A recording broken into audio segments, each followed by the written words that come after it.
மன்னவா ஒரு கோயில் போய் இந்த மாளிகை எதற்காக?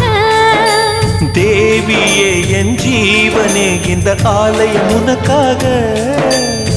வானில் ஒரு புயல் மழை வந்தால் அழகே என்னை எங்கனம் காப்பாய். கண்ணே உன்னை என் கண்ணில் வைத்து இமைகள் எனும் கதவுகள் அடைப்பேன். சத்தியமாகுமா? நான் சத்தியம் செய்யவா? தொடு தொடுவெனவே வானவில் என்னை தூரத்தில் அழைக்கின்ற நேரம்.